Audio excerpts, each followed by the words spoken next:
What's up, Soul Family? Coming at you with another collective reading. This time we're going to be kind of just pulling free form and seeing what message needs to come out from our mystical manga tarot and our anime tarot deck. But let's go ahead and get right into it. Oh, that's like half the deck. My absolute favorite card, the Magician. Alright, cool. Let's see what else is going to come out. I'll pull 3 from each. That's actually... I'm not even bullshitting, but those are my 2 favorite cards, the Magician and the Star. And as this reading progresses, I'll be able to explain. It's kind of funny how this works. It looks like this reading was definitely meant to be posted on YouTube. Oh, which one was that? And the Justice card. So, funny enough, I actually started doing a reading prior to this one, and due to technical difficulties, we had to kind of restart, and this is a card that came out. So I'm glad that it popped out again. And then we have the 5 of Wands at the bottom of the deck. And we're going to do the same for this one. 3, and then the bottom of the deck to close out that close out that pull. We got the Queen of Wands. The 9 of Wands. I'll align those better in a second. The Fool. And then we have the, I think this is the Moon card at the bottom of the deck. Alright, cool. So the reason why the Magician and the Star are my 2 favorite cards are because it's pretty much the concept of having a vision and being able to manifest whatever you want with that vision.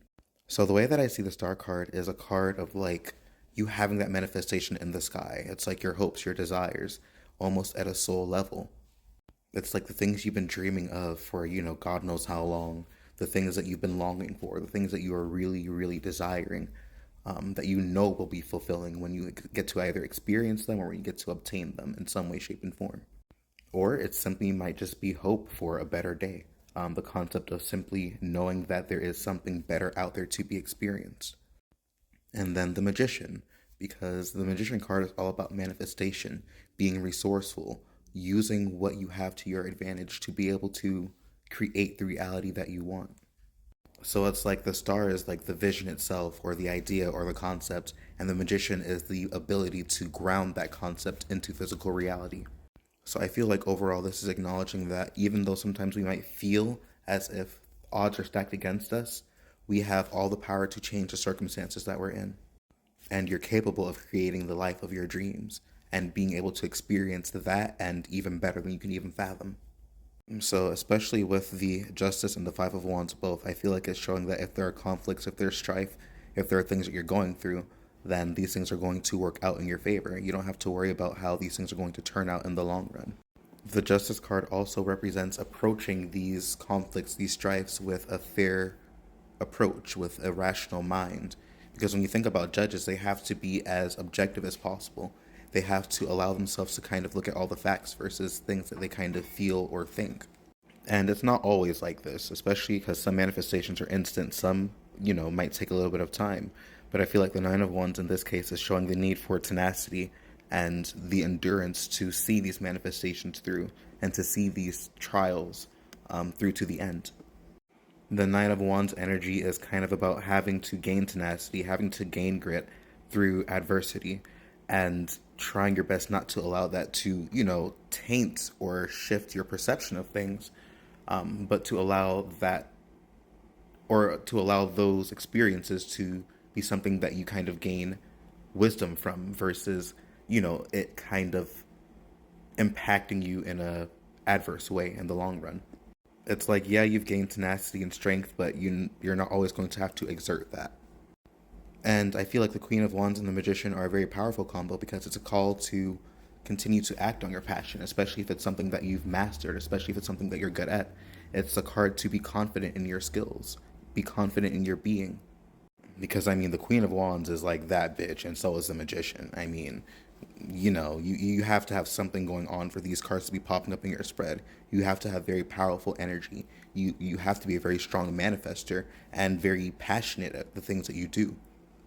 The Fool is a card to dive right in and to trust that you're going to be caught, to continue to take the steps forward that you need for your manifestation to kind of come into fruition. Now, oftentimes when we are manifesting things, especially at a conscious level, we tend to get a little frustrated because sometimes, we feel as if we have a certain level of understanding, or sometimes we feel as if, certain things should be quicker, just a process even. But many times, since we have subconscious programming, it takes time for certain manifestations to come through because of those limiting beliefs that we have. It's important to know that the universe is never testing you. There's nothing outside of you that is creating this experience. There's nothing outside of you that has power.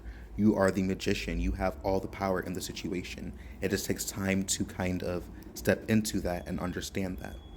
Especially because as you shift your identity, it takes a little bit of time for reality to fully solidify around you. Like, technically speaking, any and all changes that happen are happening instantly.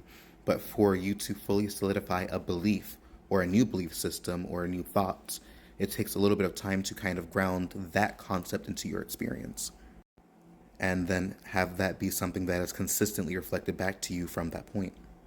All in all, the biggest part about this journey is surrendering and knowing that you're going to be caught on the other side, and know that as you take these steps, the universe is going to, or your higher mind, or whatever you'd like to call it, is going to kind of lead you down the rabbit hole of what you need in order to manifest what you desire.